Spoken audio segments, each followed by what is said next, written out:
Business Notes. I'm your host, Diane Bogino, President of Performance Strategies and Diane Bogino Development.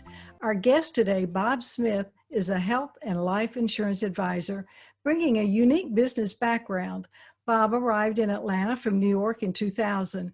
Traveling throughout New York City, Bob sold cash registers to retailers, promoted Now and Later Candy, and was a franchisee of a national temporary staffing service operating 5 Long Island offices, all before becoming a health and life insurance advisor.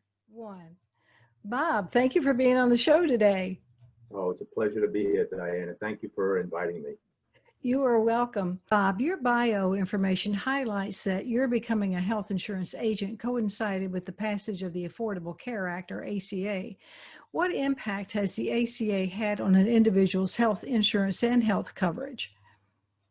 You know, it's had a tremendous impact. And certainly when you think of the Affordable Care Act, healthcare reform, Obamacare, you know, all those three things are the same. And it's had a positive and I'll say a negative effect. So I'll speak about the positive. You know, the positive, of course, is that the law, the ACA, did away with pre-existing condition exclusions. And that was, you know, that's fantastic. You know, in the old days, you know, pre-2014, I could drive to Monroe, Georgia, and have forgotten to ask somebody what their height and weight was. And then when the door opened, I realized I could have gotten in my car and gone home because the body mass index would not allow that person to get the health plan. So between that, now that wasn't an issue. Kiddingly, I tell people the only underwriting I do, other than asking if they smoke, I ask if they can hear the thunder and see the lightning. And so that's really a blessing. So that, you know, for folks that have a serious pre-existing condition, you know, that term pre-existing condition, Diane, is very misunderstood. Somebody could have medical issues that will not get them declined for insurance, but, you know, if someone had cancer within the last 5 years, or a heart attack or a stroke, you know, that's going to create an issue, but not if they have a thyroid condition, not if they have asthma. So, you know, that's where underwriting comes in. So again, that was a plus with the law. And another plus is folks that could not afford insurance were able to qualify for a subsidy. And if they qualified for a subsidy based upon income, their premium was reduced significantly. So those are the two good things. The other side of the coin is that those that did not qualify for a subsidy, the premiums are very high. So the folks that you think could afford health insurance could not afford the Affordable Care Act plans. So there needed to be alternatives. And alternatives came about. And I'll just share also one downside of the Affordable Care Act is people used to be able to get health insurance, you know, whenever they wanted to. They'd wake up in the morning and they realize, oh, I need health insurance. You know, the light went off. Well, unless they qualified for a special election period, meaning they got divorced, they lost their health insurance, they moved to another area, and 4 other things, they had to wait for open enrollment. So I've had people call me and say, okay, Bob, you know, I had your number. We talked about health insurance. I'm ready to move forward. And the fact is, they wouldn't be able to with an Affordable Care Act plan. But I have alternatives. And a number of alternatives came about. And I'll just share, one of them is short-term plans. Used to be, you know, as the name implies, a short-term plan was of a short-term nature, usually about 3 months. It really was to get the person over a particular issue. They were waiting to get a group plan. They were, you know, maybe waiting to get married and they were going to be on the spouse's group plan. So it was typically a short term. Well, now you can have a short-term plan for up to 3 years. You know, I often say, and I'm not the only one, they should change the name of the plans. They're not short-term anymore. But that's an alternative. And other alternatives came about fixed indemnity plans. So I focus on the individual market. I'm certified, and I have been since 2014. And each year we have to get recertified. But I have been since 2014 on the marketplace where the Affordable Care Act plans are purchased, and off the marketplace. So I have an array of options for my clients and prospects. Good to know. The threat caused by the coronavirus caused the economy to lock down and the need for individuals to take precautionary measures that have impacted our daily lives. So how has this situation affected your clients' health and the way you conduct business?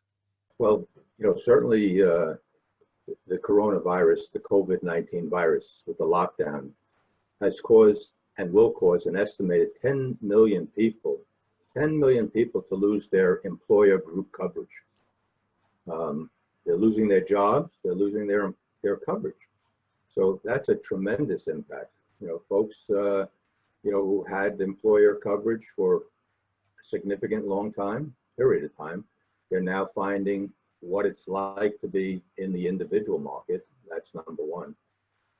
But number two, with the CARES Act, the CARES Act has done a lot of things, from sending us those $1,200 checks to, protective, PPP, promotion, what have you. But it's also sent money to hospitals to cover the care of people that do not have health insurance for COVID-19 related issues. And the health insurance companies, they waive the co-pays for going to see the doctor because of a COVID-19 concern. So there have been, certainly the government has stepped up. That CARES Act actually stands for, as I wrote down here, Coronavirus Aid Relief Act. That's what CARES, C-A-R-E-S, Coronavirus Aid Relief Act. And it's providing relief, certainly to hospitals when people come in. There's a threat of hospitals going out of business, for a number of reasons, but one of them is giving services that they're not going to be remunerated for. So that's helped. And needless to say, this lockdown has been a terrible, a byproduct of the lockdown is obviously people losing their health insurance. And that's not a good position to be in. No. And of course, healthcare has become expensive. And with, the increasing cost of health insurance, what tools do you have to help clients reduce their medical and financial risk? Yeah, well, that's why certainly, when I was saying before with the Affordable Care Act plans, if individuals have an income that will allow them to get a subsidy, they're going to reduce their out-of-pocket expenses. And also, depending upon their income, their deductibles will be reduced. A lot of people overlook this in the beginning, but there are 4 categories of Affordable Care Act plans, and they're in the color of metals. So there used to be gold. Some plans now, some carriers have gold, but mostly not. But it's bronze, silver, and again, there used to be gold. So if the silver category is chosen, and it's only the silver category, if somebody qualifies for a subsidy, their deductible will also be reduced significantly. So I've have clients that have deductibles that should be in the $4,000 range, could come down to $500. Their co-pays come down, but again, has to be in the silver category. People should not overlook that. They're not working with an agent. And in the beginning, that's what happened. People went to the marketplace. They chose a plan based upon the premium. Premium was good if they were getting a subsidy, but lo and behold, there was no reduction in the deductible or the copay, and that proved to be onerous. So that's, one way I help clients, just to, having them focus, know that they should know, and I help them choose a silver plan. And other ways, Diana, it's interesting, anybody, and this has become, very prevalent. You can go to the doctor and ask, by the way, do you have a self-pay process? What is the cost if I pay cash? Because there are a lot of people that even years ago that had a Blue Cross plan, and then Blue Cross on the Affordable Care Act left Georgia. Well, all those doctors who had Blue Cross members, they didn't want to lose those patients. So paying cash became very prevalent. And what I was, where I'm going is that you probably don't need health insurance for a doctor's visit. You can pay cash, it's reasonable. But you can't pay cash reasonably if you go into the hospital for a major situation. And that's where health insurance is so important. And that's where I try to promote supplemental, ancillary, voluntary benefits for cancer, for a heart attack, for a stroke. Sort of what Aflac does.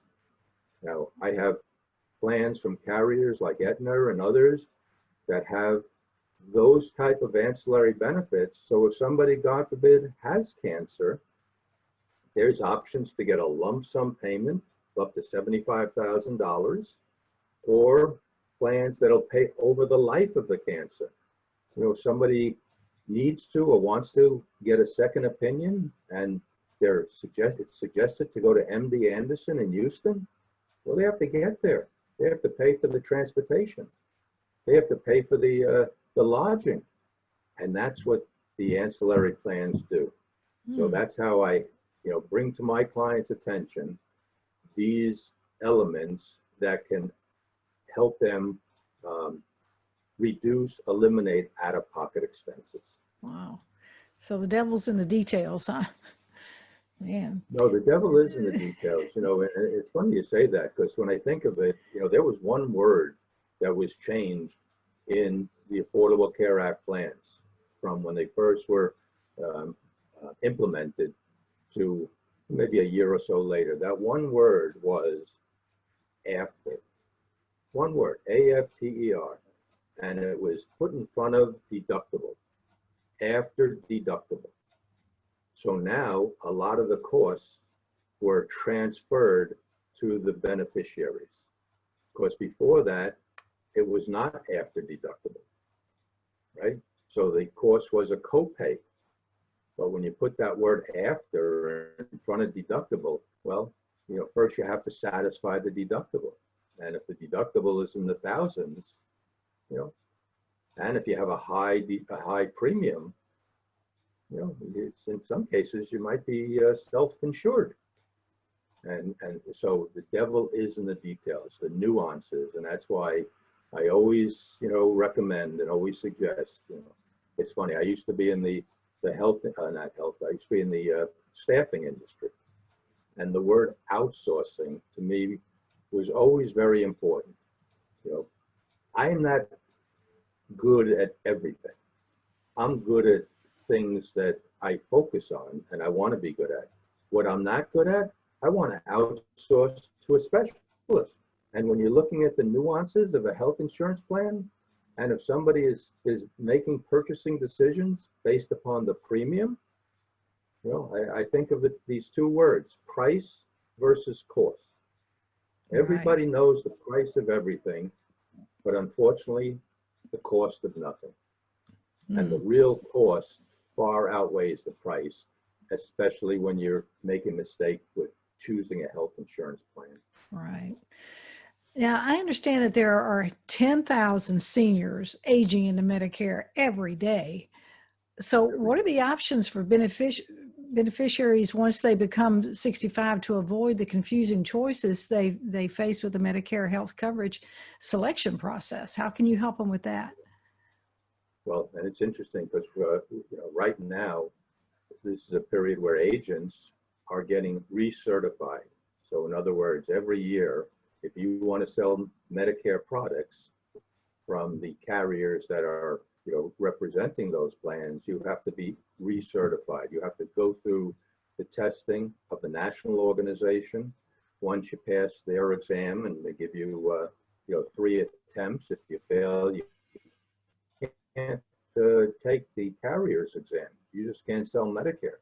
But once you pass, now you can go on to the carriers and do the same process, get past ethics and their products and what have you.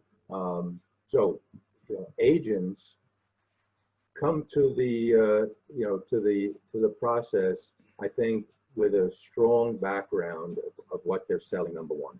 But what you're saying about the 10,000 people aging in, so now we're a few months away from open enrollment. And what happens during open enrollment? People's mailboxes who are 65 and over are filled with solicitations. Advertising on the radio and TV is plentiful. And the confusion is again plentiful. I have clients who have been with me since 2009, and they call and they're confused by what they hear on television. We all like Joe Namath. I grew up with Joe Namath living on Long Island with the New York Jets. But when I see Joe Namath talking on TV about, are you getting all of your benefits that you deserve? And I have clients call me, Bob, am I getting all of my benefits? So there's a heck of a lot of confusion. And it's interesting. So with Medicare, I'll say there's three ways to get Medicare. Original Medicare is A and B. A is the hospital, B is the doctor.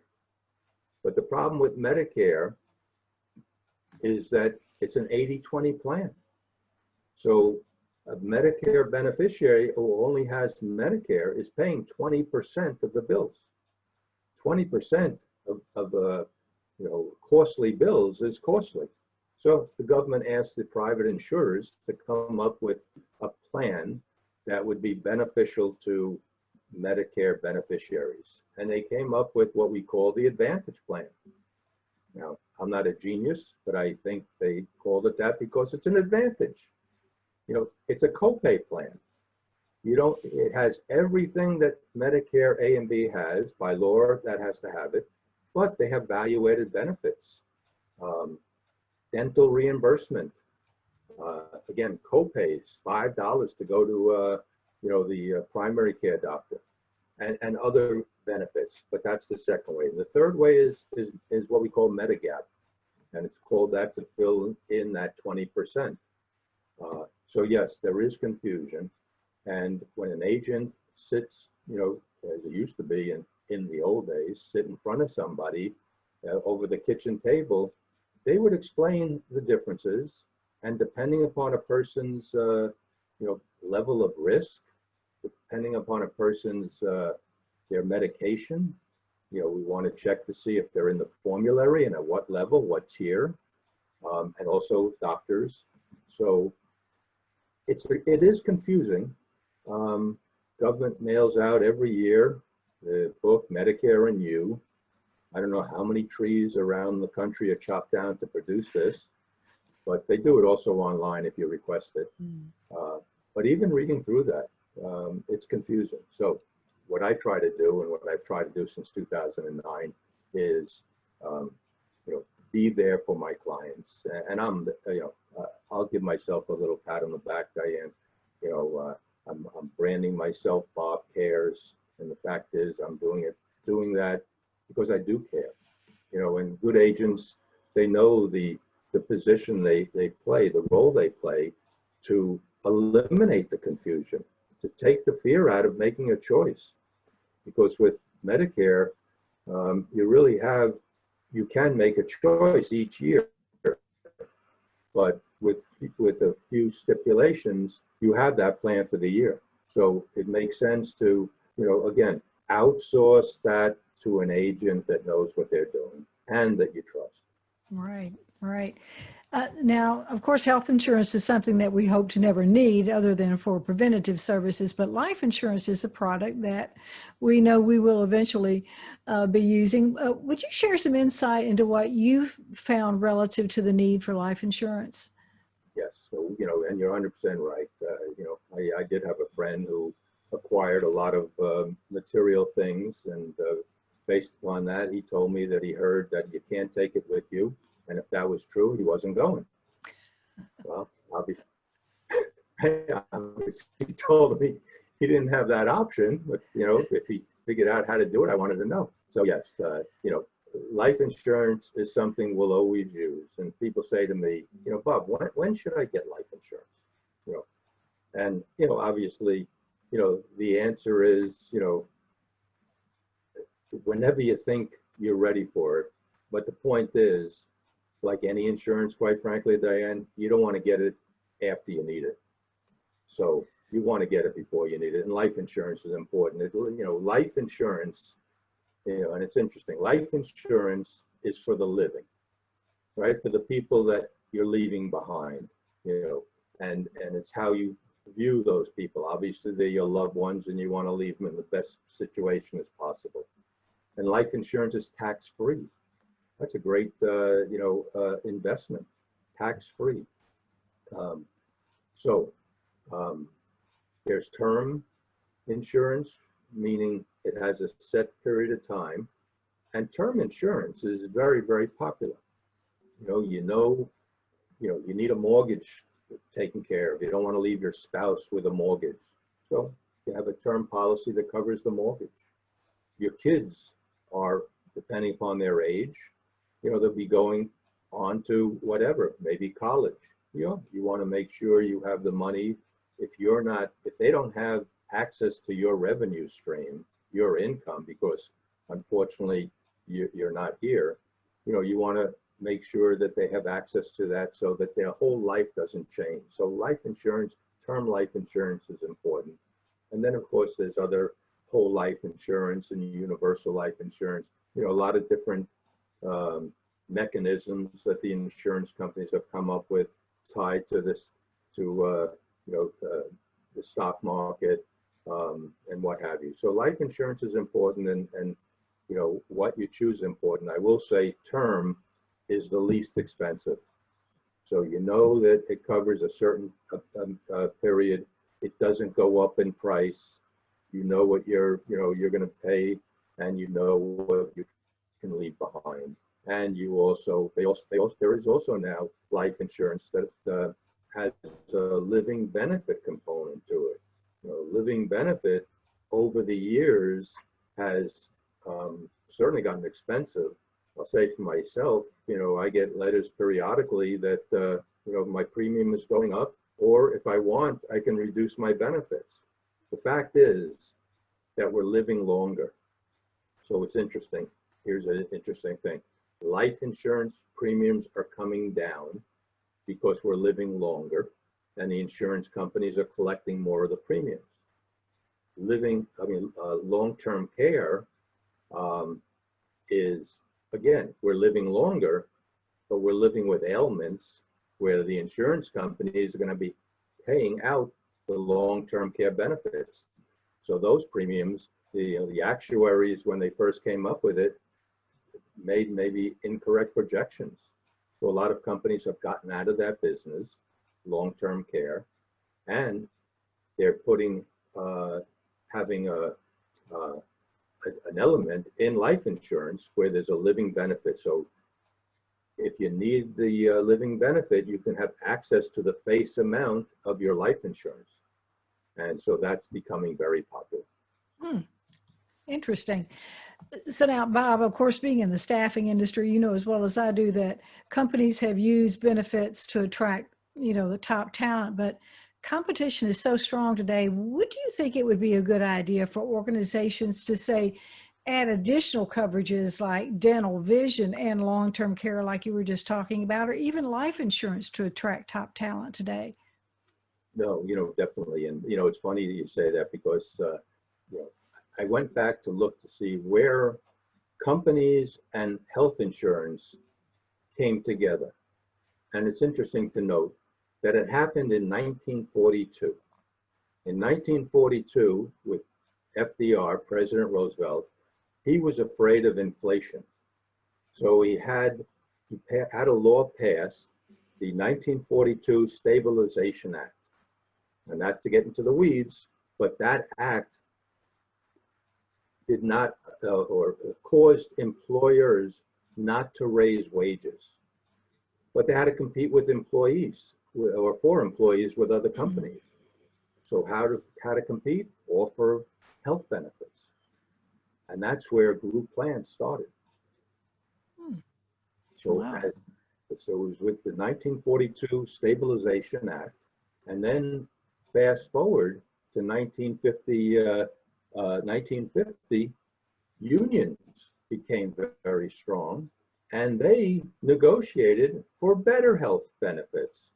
And that's what brought on major medical plans. And then you go look, a few years later, 1957, vision became added to plans. And a little later, 1959, dental. So I say all these things because what you asked is so true. So people want benefits. They need benefits. And that's a recruiting tool. Um, the ancillary benefits that I was talking about, being able to give somebody protection for, cancer, and other dire consequences. So needless to say, we know what the labor force is. We know people nowadays look upon health insurance and those benefits as important benefits. And when they're weighing the choice of one company over the other, the health plan, the options are certainly a key in that formula. And you're right, dental benefits, vision, I don't know, maybe, future benefits will be on a seat on the space shuttle going up to the moon. I don't know, but definitely, Maybe. yeah, it's important to have, benefits, and if it's not in wages, the tax on it is going to be that much less. Right. And so Right. it's not what you make as much as what you take home. And that's a good way to, having benefits accomplishes that. Exactly. So, Bob, finally, as you say, insurance is confusing enough, and with the times that we're going through now, companies are having to do a lot of layoffs, but to help their employees, because we know COBRA eventually runs out, and also uh, as an issue of goodwill, wouldn't you think it would be a good idea for employers to have somebody come in, if they know that they're going to have layoffs, to have somebody like you come in and make a presentation to their employees about insurance coverage to help these employees get through to their next job? No, I think that's a key point. There are employee benefit companies, and I'll say that, that's not me per se, but and they're going in and they're making these like outplacement assistance and helping employees that are losing their jobs. Um, I talk to companies, smaller companies. My focus is maybe on the smaller company under 20 employees, and definitely I'm getting referrals from these companies saying, Bob, we have 3 people who unfortunately we have to lay off. Can you help them? And definitely, I don't charge a fee, and I am very appreciative that somebody would look upon me as a viable resource.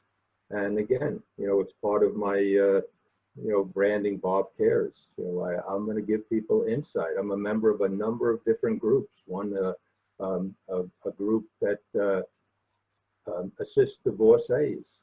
So I'm the health insurance person in that group, along with financial planners and realtors and what have you, because that's a particular group that, obviously need help navigating, the cost that lies in front of them. So yes, for a company to want to do that's just a real positive. That shows, obviously how much they care about their employees, and the employees that remain, they see that as a real value. They recognize that as, that we're cared for, that someone's looking out for us, even if unfortunately their, jobs have to be cut. Right, right. Good idea. Bob, I really appreciate you being on the show today, and I think that you have made some sense out of a confusing topic for a lot of people, and I really appreciate the time you spent with us today. I appreciate again having me, and it's there's 4 words: what if only. What if something happens? If only I had the right insurance. Right. We could say what if only in so many cases. And, we can't wait to the if only. Oh, if only I had done something. Right. When it comes to insurance, it's an important item. That's, or like it's out. I'm glad, quite frankly, Diane, that, I've been very, very happy with each of the careers I had, from candy industry to staffing, to health insurance. And, I'm gratified that now I'm in an area and have been since, like we said, since 2009. Quite frankly, I didn't know it at the time when I became a health insurance agent, but I'm on the cutting edge of what's been happening since 2010, when the law, the ACA, was passed and implemented in 2014. So I'm very fortunate. I've had a client that said, Bob, I think God sent you to me. Right? Now, that is greatly appreciated. But I truly feel that, I can bring something to the equation, remove the confusion, and help individuals who feel comfortable turning to me. And I'm quite frankly, I'm gratified that I am where I am right now. Great. Thank you, Bob. Thank you, Diane. Thank you for watching Business Notes. We've been speaking with Bob Smith, Health and Life Insurance Advisor. I'm your host, Diane Bogino, bringing you business ideas you can bank on.